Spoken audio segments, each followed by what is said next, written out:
Good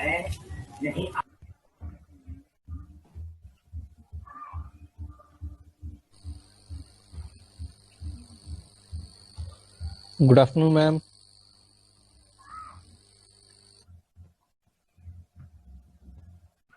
Very good afternoon, all of you. Good afternoon.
Good morning, ma'am.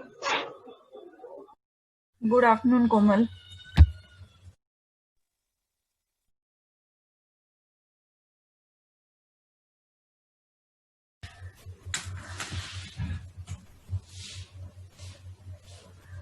Okay, so I suppose we can start now because already 3 minutes have gone. Just let me take the attendance screenshot and then we'll start. Okay. So today basically what we have to cover, we have to look into certain components of the Java program, or we can say these are called tokens in a Java program. I hope I'm audible to everyone. Yes, ma'am. Yes, ma'am. Yes, ma'am. So today we'll start with components that we can find in a Java program. So basically, if you take any program in Java, suppose it's a one-line program also, still that program basically consists of the following atomic elements. Atomic का मतलब, does anybody know what is the meaning of atomic?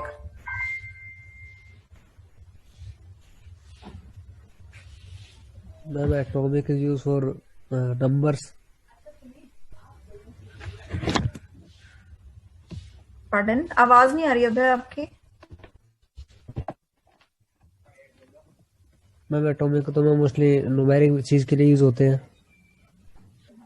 Atomic का मतलब यहाँ पे ये है कि आप उसको फर्दर डिवाइड नहीं कर सकते. ठीक है, वो एटॉमिक स्ट्रक्चर की तरह काम करता है, उसको आप और ब्रेक नहीं कर सकते इनटू स्मॉलर पार्ट्स. तो basically a program in Java consist of the following elements. A program always has white space in it. White space का मतलब आप अगर कई सारी चीजें लिख रहे हो, उनको डिफरेंशिएट करने के लिए आपको बीच में स्पेस देने की जरूरत होती है. White space can be a tab, it can be a new line character, it can be backspace character. Identifiers are there in a program. There are literals in a Java program, comments, separators, keywords, and operators.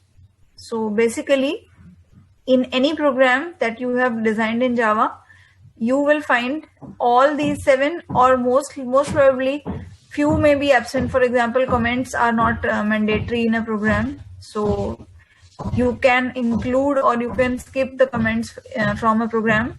But anyways, white space is definitely there. Identifiers may or may not be there. Identifiers are basically variables, तो आप ले सकते हो या आप omit भी कर सकते हो. बट अगर आप एक लाइन का प्रोग्राम भी बनाते हो तो स्टिल आइडेंटिफायर इज देयर. जैसे हम मेन का जो टाइप सिग्नेचर वाली लाइन लिखते हैं, so we write public static void main, all these words are not identifiers. But जब आप उसके पैरेंथेसिस में स्ट्रिंग आर्ग्स लिखते हो, तो वो जो आर्ग्स लिखा है आपने, वो आपका यूजर डिफाइंड चीज होती है. तो anything which is user defined is an identifier. So वहां पे भी आप आइडेंटिफायर, मतलब अगर आप छोटे से छोटा प्रोग्राम भी जावा में बनाते हो, तो आप ये डन चीज है कि you will have to take identifier. At least one identifier will be there. Literals are there. Literals are basically constants in the program. Comments again it's optional for the programmer. He और she can include और omit the comment. Separators are there. Separator बहुत जरूरी है. जैसे separators include braces, curly braces, parenthesis, the dot operator is there, semicolon is there. All these are considered to be separators. Next is keywords are there. So we have already we have 50 reserved keywords in the Java language, which have, these keywords are some special words that have a defined purpose. The purpose is already defined by the developers of the language, and all these keywords cannot be used to name any class or method or variable. Operators are there. So we'll study operators when that topic comes. As far as white space is considered, so we have already discussed in some previous lectures also that Java is a free form language. Free form का मतलब ये है कि आपने अगर एक programme बनाया है, आप उसकी इंडेंटेशन को चेंज भी कर सकते हो. तो प्रोग्रामर को ये फ्रीडम है, या आप कह सकते हो कि प्रोग्रामर के पास ये फ्लेक्सिबिलिटी है दैट ही और she does not need to follow any special indentation rules. तो ऐसा नहीं है कि कर्ली ब्रेस इस लाइन से शुरू होगा, फिर आपको जो कर्ली ब्रेस बंद करना है वो भी एक पर्टिकुलर लाइन में होना चाहिए. ऐसा कोई कुछ भी डिफाइंड नहीं है. लेकिन जैसा हमने पहले भी डिस्कस किया था, मैंने आपको एक सैम्पल प्रोग्राम में दिखाया था, जनरली इंडेंटेशन का कोई रूल नहीं होता, बट हम उसको यूज करते हैं to increase the readability of our program. हमारा प्रोग्राम ऐसा होना चाहिए कि एक ग्लैंस में अगर कोई भी उसको देखे तो उसको समझ आ जाए कि कौन सी चीज कहाँ शुरू हो रही है, कौन सा स्ट्रक्चर, कौन सा ब्लॉक कहाँ शुरू हो रहा है और कहाँ टर्मिनेट हो रहा है. राइट. तो अदरवाइज अगर आप उसकी एग्जीक्यूशन की बात करते हैं, तो आपका एक प्रोग्राम आप कोई भी इंडेंटेशन पे लिखो, रिजल्ट आपका सेम आएगा. बट एक अच्छा प्रोग्राम, एक एफिशिएंट प्रोग्राम वही होता है जो समझ भी आ जाए, जिसका लॉजिक क्लियर हो, जो समझ आ जाए, जो कम मेमोरी लेके, कम रिसोर्सेज लेके आपको रिजल्ट दे दे. आइडेंटिफाई, मतलब जिसको आप आइडेंटिफाई कर सको, जिससे आप रिलेट कर सको. तो आप प्रोग्राम बनाते हो एज ए प्रोग्रामर, तो आपको आइडिया होता है कि मैंने वेरिएबल्स लिए हैं फलाने में. तो identifier is basically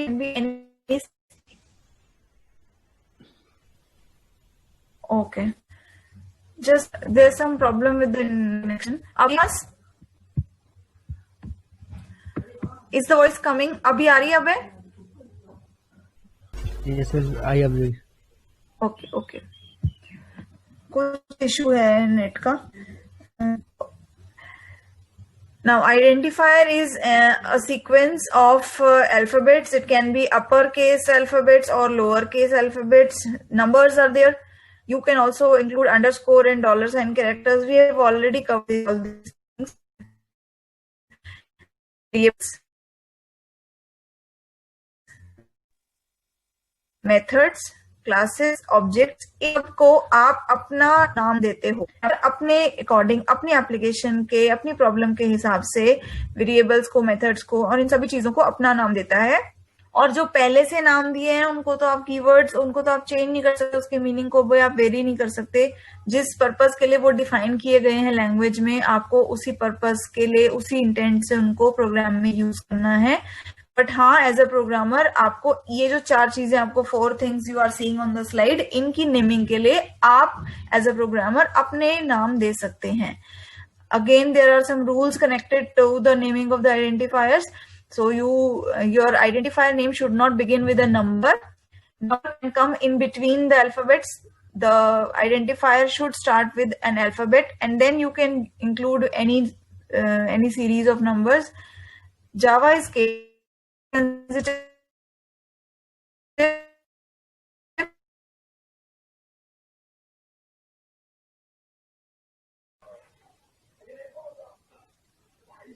ma'am voice नहीं आ रही। And if you ma'am voice break काफी हो रही है आपकी।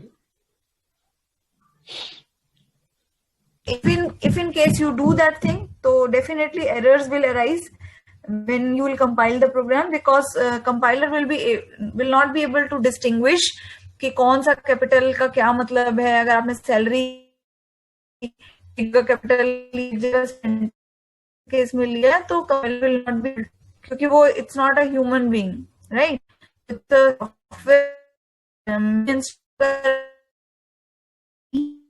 आपने पायलट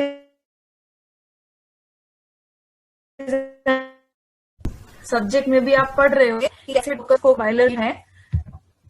ओके, अभी भी इज माय वॉइस ब्रेकिंग? जी ma'am, yes ma'am. Just hold on, I'll reconnect. Just hold on, beta. Okay ma'am.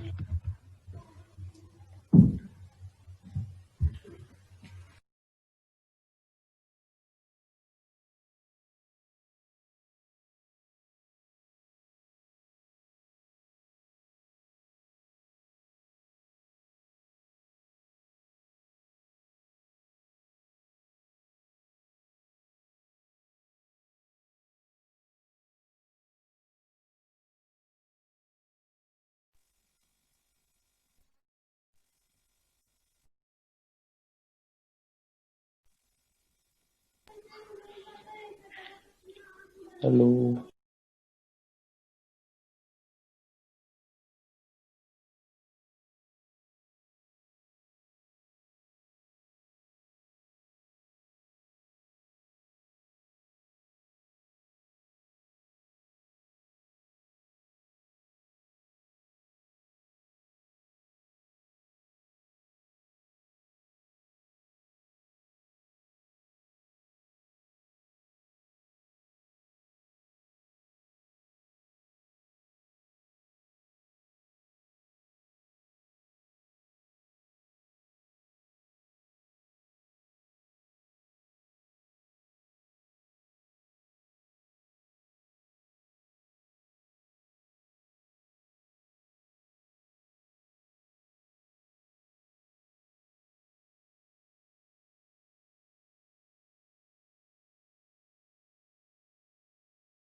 आवाज आ रही है क्लियर?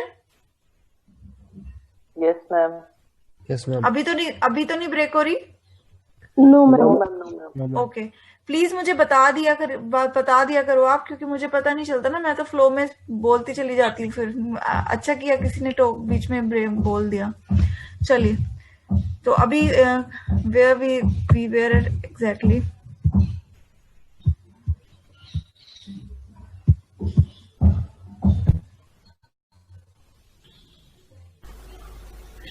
Okay.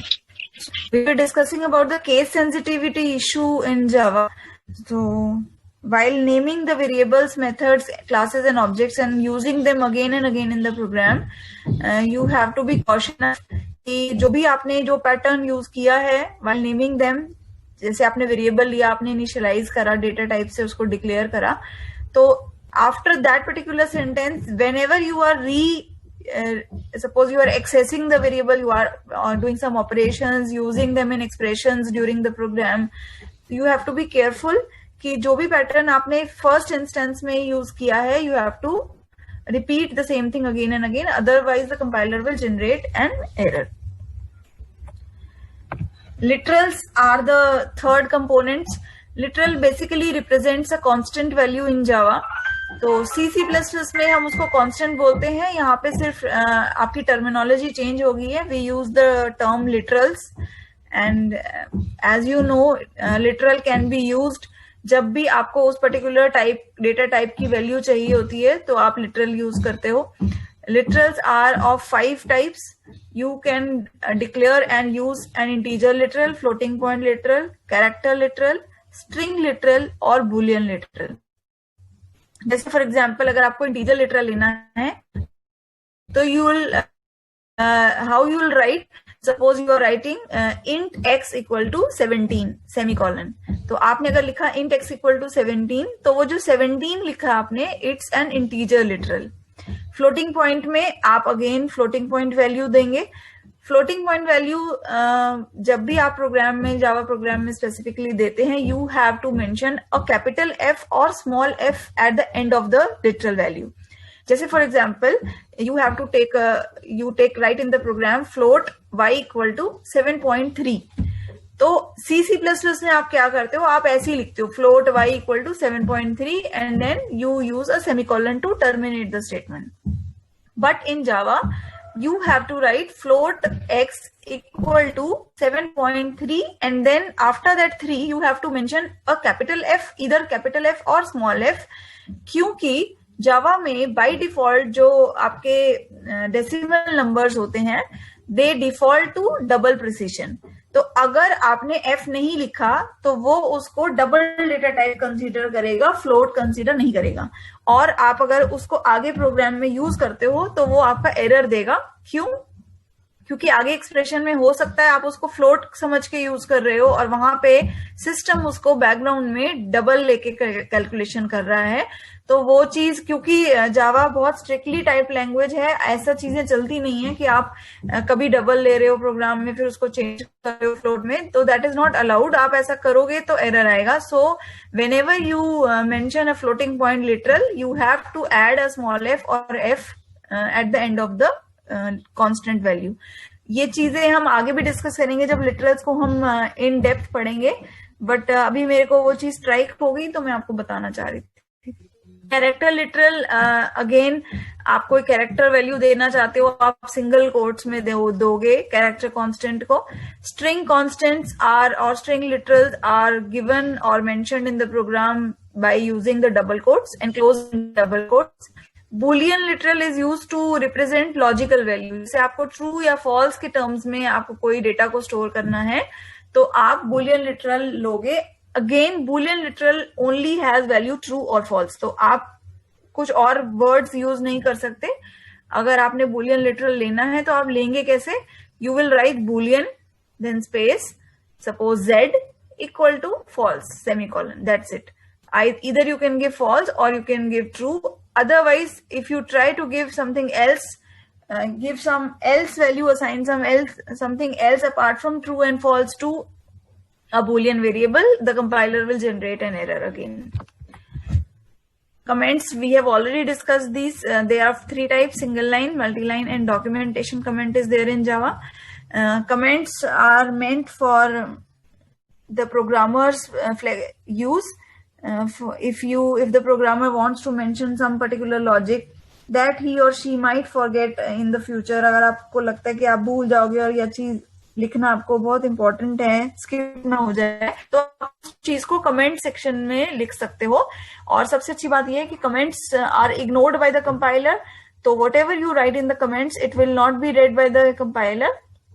और इसका इम्पैक्ट आपके प्रोग्राम के रिजल्ट से पे बिल्कुल नहीं पड़ता. There is no impact.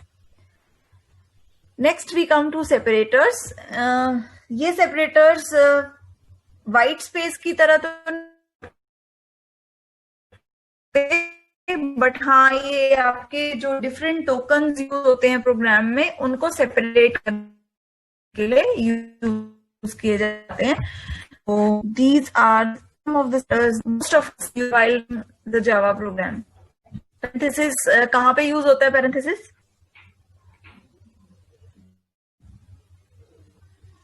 yes class, where do we use parenthesis? किसी भी मेथड में. मैम जब कोई क्लास मेथड को क्लोज करते हैं, मेथड डिफाइन करते हैं या मेथड को हम कॉल करते हैं, तो in that case we use the parenthesis. Ma'am again voice break हो रही है.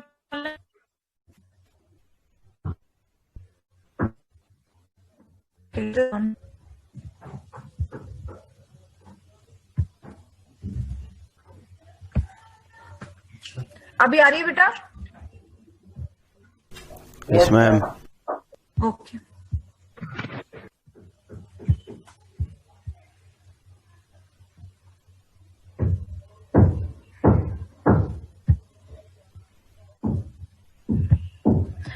हाँ जी, सेमीकोलन कहाँ यूज करते हैं?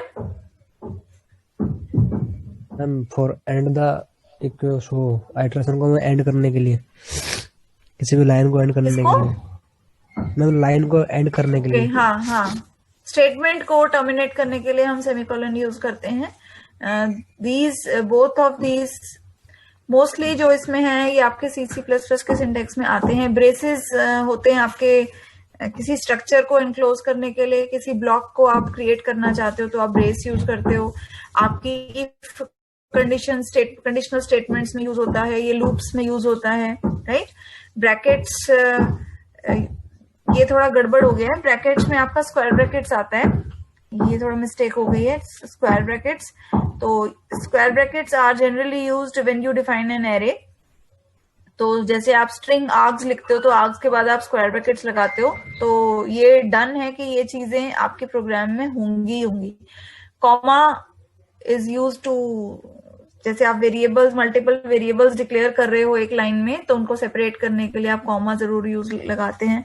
डॉट ऑपरेटर कहाँ यूज होता है? किसी फंक्शन को कॉल करने के लिए, मेथड को. ओके, किसी मेथड को कॉल करने के लिए, और स्पेशली जब आप क्लास के ऑब्जेक्ट के through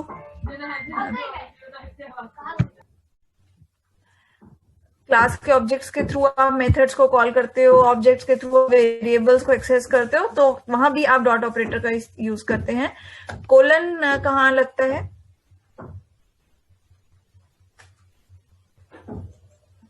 where do we use for each colon? Method madam. For each loop में यूज कर लेते हैं मैम. फॉर ईच लूप में. Okay, yes. और इसके अलावा कहीं आपने यूज किया है फॉर ईच के अलावा? हम स्विच स्टेटमेंट में भी होता है शायद इसका यूज, केस स्विच केस में. गुड. स्विच केस में आप जब केसेस डिफाइन करते हो, केस 1 केस 2 करते हैं, तो वहां पे मेंशन होता है. इसके अलावा और भी कहीं यूज हुआ है? मैं आपको इसलिए बता रही हूँ कि अगर सपोज आपके जैसे क्वेश्चन 1 होता है 2 मार्क्स का, उसमें ये छोटे छोटे क्वेश्चन आ सकते हैं. तो कोलन और कहाँ यूज होता है? किसी को क्लिक कर रहा है? ओके. जब आप एक लेबल्ड ब्लॉक बनाते हो, गो टू का जो रिप्लेसमेंट होता है, एक लेबल्ड ब्लॉक स्टेटमेंट लेते हो, तो वो ब्लॉक को लेबल करने के लिए आप कोलन का यूज करते हैं. याद आया किसी को? मैम ब्रेक की जगह ब्रेक की चलो. हाँ. तो these are all the different separators that we can use in the program.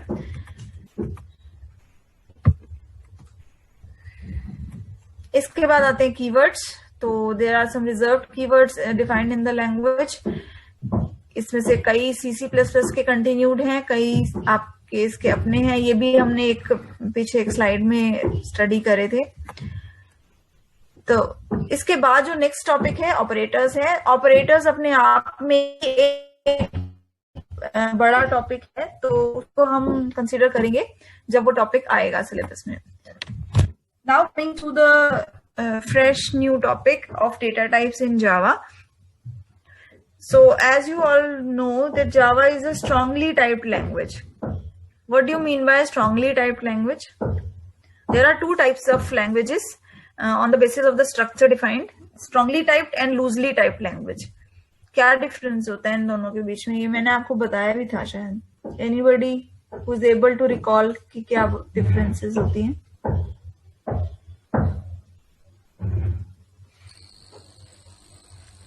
Ma'am strongly type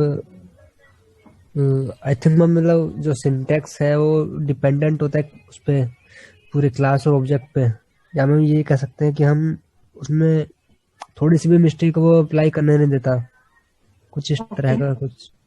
okay, strongly type में मैम क्या होता है कि ऑटोमेटिक टाइप कास्टिंग नहीं होता अपना। इसका क्या मतलब क्या है? जैसे हमने कोई डेटा फ्लोटिंग वैल्यू यूज करी, तो वो फ्लोट वैल्यू ही हमें यूज करना पड़ेगा। जैसे हम उसको इंट में अगर कन्वर्ट करना चाहें तो फोर्सफुली हम उसे कर सकते हैं, ऑटोमेटिक वो कन्वर्ट इंटीजर में नहीं होगा। Okay okay, fine, good. तो strongly typed language means that whenever you use a data type in that language, जब भी आप उस ऐसी लैंग्वेज में कोई भी डेटा टाइप यूज करते हो, तो आपको आपकी लैंग्वेज आपको फ्लेक्सिबिलिटी का जब स्कोप ना दे तो उसको बोलेंगे एक स्ट्रांगली टाइप्ड लैंग्वेज। और जिस लैंग्वेज में प्रोग्रामर के पास पूरी फ्लेक्सिबिलिटी को मोल्ड करने की, चेंज करने की एज पर हिज और हर रिक्वायरमेंट, उसको बोलता हूँ टाइप लैंग्वेज। जावा स्ट्रांगली टाइप्ड इसलिए है क्योंकि इसमें जब भी आप डेटा टाइप से कोई भी वेरिएबल डिफाइन करते हो, डिक्लेयर करते हो, असाइन करते हो, एक डेटा टाइप के वेरिएबल को दूसरे डेटा टाइप में कॉपी करने की कोशिश करते हो वैल्यूज को, तो कोई भी, जैसे अभय ने बताया कि कोई भी एरर को वो इंफीरियर नहीं समझता। वो जो कंपाइलर है वो बहुत केयरफुली आपकी स्ट्रिक्ट टाइप चेकिंग होती है। टाइप चेकिंग का मतलब आपके डेटा टाइप्स को चेक किया जाता है कि क्या आपने उसको जिस तरीके से आपने वेरिएबल को डिफाइन किया था, क्या आप आगे फ्यूचर में भी प्रोग्राम में उस पर्टिकुलर डेटा टाइप के रूल्स एंड रेगुलेशंस को फॉलो कर रहे हो या नहीं कर रहे हो। और जैसे हेमेंद्र ने बोला कि कोई भी अपनी मर्जी से हम फोर्सफुली करा सकते हैं, बट सिस्टम जो जावा का अपना मैकेनिज्म है वो ऑटोमेटिक कन्वर्जन के लिए नहीं जाता। तो जो भी ऑटोमेटिक कन्वर्जन होगा वो ऑटोमेटिक नहीं होगा, वो आपका प्रोग्रामर अगर करवा रहा है तो ही कन्वर्ट होगा, अदरवाइज नहीं होगा। तो in the second feature you can see every variable in Java has a data type. तो ऐसा नहीं होगा कि आप कोई वेरिएबल ले रहे हो प्रोग्राम में और डेटा टाइप नहीं बता रहे हो, या आपके वेरिएबल का डेटा टाइप कॉन्स्टेंटली अगर चेंज होता जा रहा है तो वो आपकी लूजली टाइप लैंग्वेज होती है। जैसे मैंने आपको पहले भी शायद बताया था, जावास्क्रिप्ट लूजली टाइप लैंग्वेज है। आपने अगर एक एक्स वेरिएबल लिया है, आप एक लाइन में एक्स को इंटीजर ले सकते हो, अगली ही लाइन में उसको स्ट्रिंग बना सकते हो, थर्ड लाइन में उसको फ्लोट बना सकते हो। क्यों? क्योंकि आपका वो जो एक्स है it's not connected to the memory allocation area itself. आप डेटा टाइप को एज पर द रिक्वायरमेंट उसको चेंज कर पा रहे हो। जावा में ऐसा पॉसिबल नहीं है। जो भी आपने वेरिएबल का डेटा टाइप लिया है, आपको उसके रेंज को, उसकी मेमोरी लिमिटेशंस को, उसमें जो वैल्यू स्टोर हुई हैं उन पे जब आप कोई कैलकुलेशन करा रहे हो तो उसमें आपको बहुत केयरफुली देखना पड़ेगा। तो every variable has a type, every expression also has a type. Expression का मतलब अगर आपने कोई मैथमेटिकल कैलकुलेशन में उस वेरिएबल को यूज किया है तो उस एक्सप्रेशन का भी एक पर्टिकुलर डिफाइंड डेटा टाइप होगा। ऐसा नहीं होगा कि आपने एक डबल, एक फ्लोट, एक इंटीजर को किसी मैथमेटिकल कैलकुलेशन में लिया है और आपकी मर्जी है कोई भी उसका आंसर आ जाए, कभी फ्लोट आ रहा है, कभी आपका इंटीजर आ रहा है, ऐसा नहीं होता। जो भी आप लिख रहे हो तो you as a programmer, only you are responsible for whatever you are writing in the program, in the line of code. Every expression in Java has a type, उसका आंसर किस डेटा टाइप में आएगा वो fixed है, और अगर वो value नहीं आती तो इसका मतलब कुछ गड़बड़ करी है आपने। Every data type in Java is also strictly defined, आप उसकी जो डेफिनेशन है उसको अपने हिसाब से चेंज नहीं कर सकते। तो स्ट्रिक्टली डिफाइंड रेंज ऐसे क्यों रखी गई है? क्यों? क्योंकि जावा की जो पोर्टेबिलिटी की रिक्वायरमेंट है वो तभी फुलफिल हो सकती है अगर आपके लैंग्वेज के डेटा टाइप्स उस रेंज की लिमिटेशन को फॉलो करें। नहीं तो होगा क्या, हर डेटा टाइप अपने अपने हिसाब से अगर चलता रहा प्रोग्राम में और एज पर द प्रोग्रामर, तो पोर्टेबिलिटी वाला इशू या पोर्टेबिलिटी का जो फीचर है वो आपकी लैंग्वेज सपोर्ट नहीं कर पाएगी। तो अगर इंटीजर जावा में 32 बिट्स का है तो वो हर जगह के लिए, हर चीज के लिए 32 बिट की तरह ही काम करेगा। तो उससे क्या होता है कि आपके ओएस से उसका कोई कनेक्शन नहीं होता। क्यों? क्योंकि आपने रेंज फिक्स कर दी है, आपने मेमोरी साइज फिक्स कर रखा है, उस डेटा टाइप की विड्थ कितने बिट्स की है, तो आप उसकी रेंज को चेंज नहीं कर सकते। All assignments are check for data type compatibility. आप असाइनमेंट का मतलब क्या होता है, आप एक पर्टिकुलर वैल्यू को किसी वेरिएबल में असाइन कर रहे हो या स्टोर कराने की कोशिश कर रहे हो। जब भी आप ऐसा कोई असाइनमेंट स्टेटमेंट जावा प्रोग्राम में लिखते हो तो आपका कंपाइलर चेक करता है कि जिस वैल्यू को जिस भी वेरिएबल में आप कॉपी करने या असाइन करने की कोशिश कर रहे हो, क्या वो दोनों डेटा टाइप्स आपस में कंपैटिबल हैं भी या नहीं। अगर नहीं होंगे तो डेफिनेटली एरर आएगा, अगर होंगे तो वो आपके असाइनमेंट को परफॉर्म कर देगा। और अगर आपने कोई कंफ्लिक्टिंग डेटा टाइप्स लिए हैं, मतलब आपने एक एक्सप्रेशन लिया है जिसमें सपोज कैरेक्टर को आप वेरिएबल में मैम आवाज टूट रही है आपकी।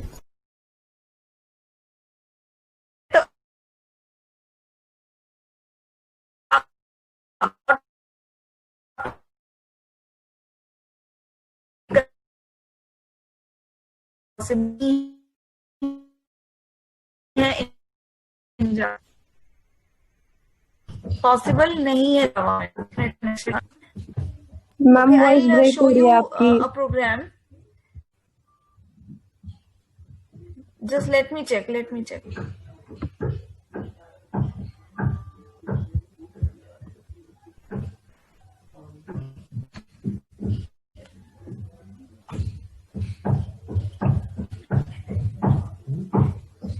मैं तो अपना इसका ही था।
Yes, is the voice clear now, students? Yes, sir. Okay. Starting में तो क्लियर होती है बट बाद में का पता नहीं है। थोड़ा ऑनलाइन का इशू है और तो कोई दिक्कत नहीं है। Okay, I'll share the compiler screen. Just hold on. is the font visible to all of you or should I increase it? Visible है मैम। ओके मैं आपको कुछ इनपुट मेथड्स बताऊंगी। जैसे ये आर्ग्स वाला है, ये मैंने बताना था। I suppose I have some time left. Okay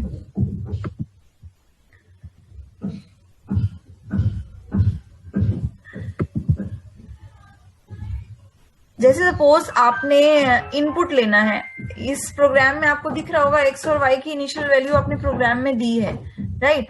अगर सपोज हमें यूजर से इनपुट लेना है रन टाइम पे, हमें कमांड लाइन में आर्ग्यूमेंट देना है, तो वो मैं आपको तरीका बता रही हूँ। अगर किसी को समझ नहीं आए तो प्लीज आस्क।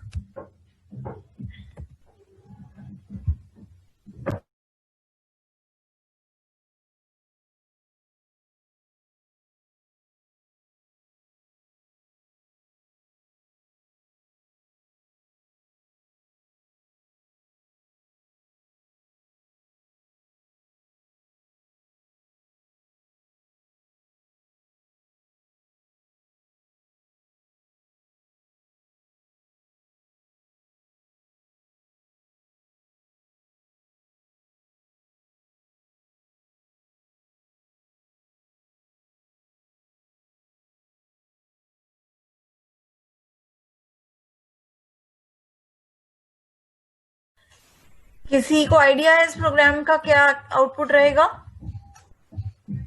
तो रन टाइम में वैल्यू देंगे वो वैल्यू आएगा यहाँ पे। स्ट्रिंग जो देंगे वो इंटीजर में कन्वर्ट होकर इंटीजर वैल्यू आएगा। ओके तो जो आपने ये आर्ग्स दिया है, आप इसको कैसे यूटिलाइज कर सकते हो कि जब मेन रन करता है, आपका मेन मेथड जब एग्जीक्यूट करता है, तो आप एक स्ट्रिंग वैल्यू दे सकते हो जो आर्ग्स एरे में चली जाएगी। अब इस प्रोग्राम में हम बेसिकली क्या कर रहे हैं, आप एक एक्स वेरिएबल ले रहे हो जो इंटीजर टाइप का है, और आप इंटीजर एक प्रीडिफाइंड क्लास है in Java starting with a capital I, और आप इस पे एक मेथड चला रहे हो parse int. Parse int method करता क्या है कि जो भी आपकी स्ट्रिंग वैल्यू है उसको इंटीजर में कन्वर्ट करता है। तो हमने यहाँ पे क्या लिखा है, आर्ग्स जीरो। आर्ग्स जीरो का मतलब आर्ग्यूमेंट्स में जो पहला आर्ग्यूमेंट पास होगा उस वैल्यू को फेच करो, वो स्ट्रिंग वैल्यू है, और उसको इंटीजर में कन्वर्ट करके जो भी वैल्यू आती है उसको एक्स में स्टोर कर दो। और फिर हमने प्रिंट कमांड से एक्स वैल्यू को प्रिंट करवाया है। तो I will show you how this program will run. तो अगर हम इसको डायरेक्टली एग्जीक्यूट करते हैं तो इसमें एरर आएगा। आप देखो आप क्या एरर आएगा, क्या लिखा हुआ है, what's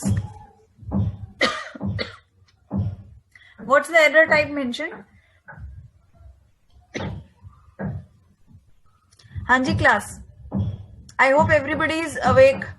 यस मैम। नॉट, हाँ क्या आ रहा है exception? Array index out of bound. क्यों आ रहा है ये, किसी को आइडिया?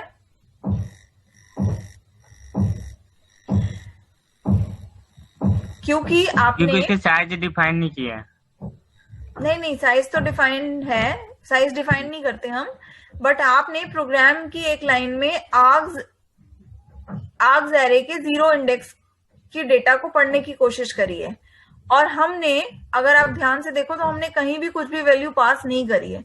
तो वो इसलिए एरर दे रहा है कि आपका जो एरे है आप उसके इंडेक्स से आगे जाने की कोशिश कर रहे हो, जो एरे आपकी एग्जिस्ट नहीं करती।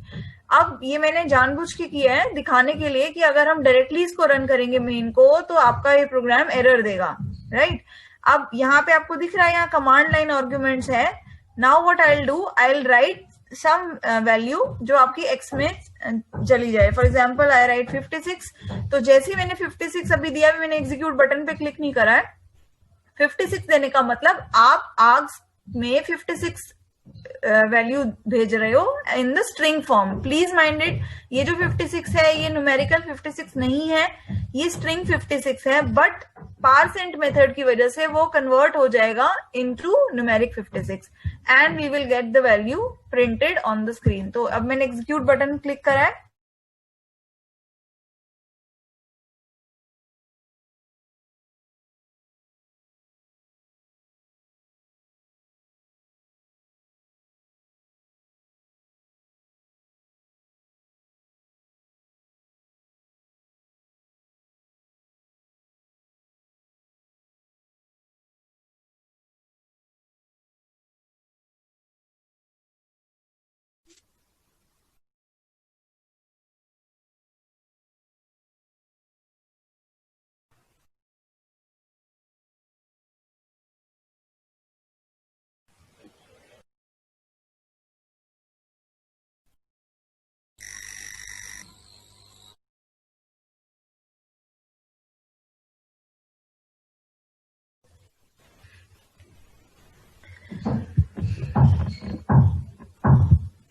I hope everybody is able to see the output of the program.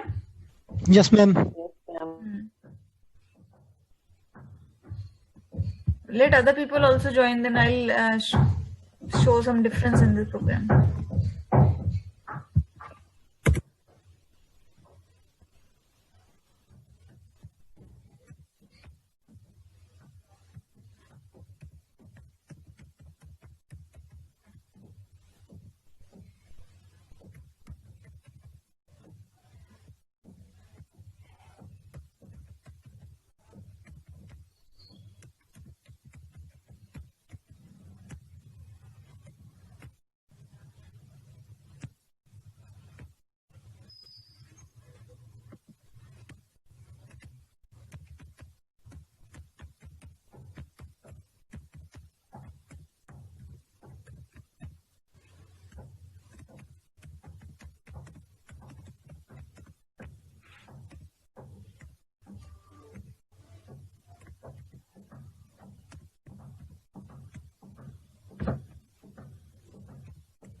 Okay, so as you can see, we have taken two variables x and y. और अब कैसे हम डिफरेंशिएट करेंगे दो आर्ग्यूमेंट्स में? आप जैसे 56 दिया है, आप एक स्पेस देके फिर नेक्स्ट नंबर दे सकते हो. अब इस केस में क्या होगा? What will be the output?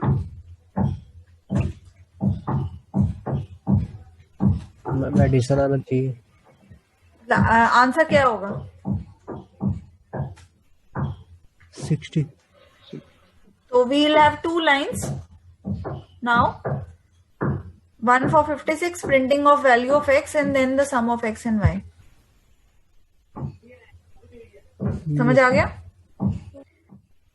तो आप दो आर्ग्यूमेंट्स को डिफरेंशिएट भी इस तरीके से करवा सकते हो. ऐसे आप मल्टीपल आर्ग्यूमेंट्स दे सकते हो और जो भी आप वैल्यूज दोगे वो आपके प्रोग्राम में आपकी यूटिलाइज होती रहेंगी. Any doubts? There's another method also for taking inputs in the program that we'll discuss in the next lecture. Okay?